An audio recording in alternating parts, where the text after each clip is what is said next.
I have lived in Kentucky since I was a little girl.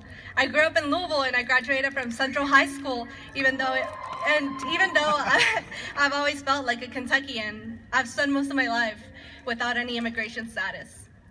Through deferred action for childhood arrivals, which is an executive order by President Obama, I was able to get a job and a driver's license.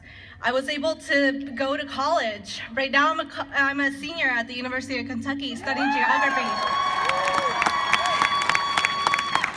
And like any other college student, I've spent most of my time working on projects, assignments, studying for exams, and completing internship hours. And through all that, the threat of deportation has loomed over, but I started to feel safe with DACA.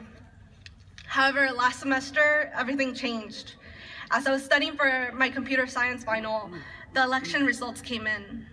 The man who campaigned on a platform which demonized undocumented people and made us out to be criminals had won. And on top of that, he had promised mass deportations.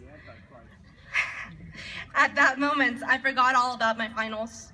How could I focus on programming if my family's well-being was at stake? I felt like a child. I felt helpless. There was nothing I could do to make my family feel safe. Instead, all I could do was make sure there was a contingency plan in case my parents got deported. All I could think about is, where would my brother and sister go? What lawyers would I contact? Would I need power of attorney over my siblings? Do I have enough money saved up in case I need to provide for them?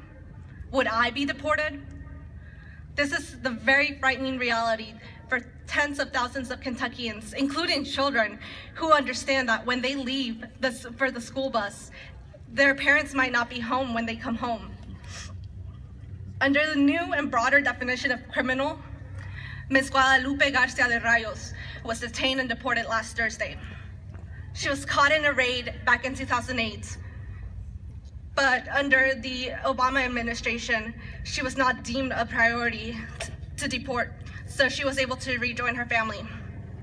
And when I think of her case, I think of my parents, who would do anything to make sure that my brother and sister and I have food on the table. My parents work extremely hard day in and day out to make sure that we are safe and taken care of. My brother and sister, they're only in middle school, so they need their parents. They need their guidance. They need their advice. When I think of Ms. Rayos' case, I can't help but think how devastated her children must be. And worse, they don't have their mother to console them. We as children of immigrants face hate and discrimination on a daily basis. When our parents tell us, ponte las pilas, or que todo va a estar bien, like our troubles are worth it, because we know at least we have them to lean on. We know that whatever we may face in school, whatever we may face at work, at least we have our parents. We need our parents to comfort us. We need them to console us. Ms. Rayos, like any other parent, was only trying to provide for her family. Following the deportation of Ms. Rayos, I heard many folks questioning why a woman who had been living and working in the United States for decades had failed to become legal. What people don't understand is that our immigration system is out of date. As a result, there's no way folks like Ms. Rayos can get any type of status. There's no way that her, my parents, or even me can ever get any type of status. There's no line to stand in, and Congress needs to update our immigration system. Until then, at least I had DACA. DACA gave me the freedom to focus on graduation instead of deportation. However, it has also forced me to come out to the United States government as an undocumented immigrant. I had to release all my information to the government with hopes that they wouldn't use it against me.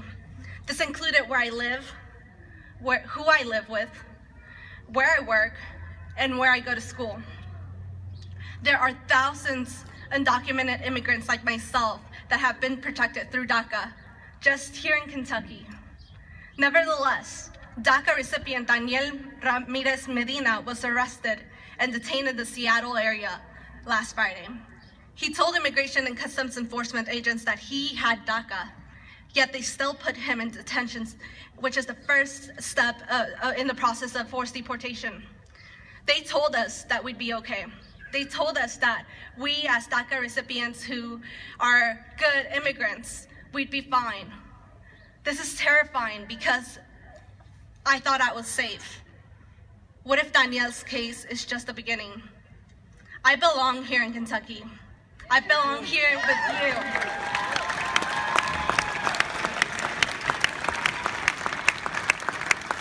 This is my home too. I am a Kentuckian. We are all Kentuckians. Right.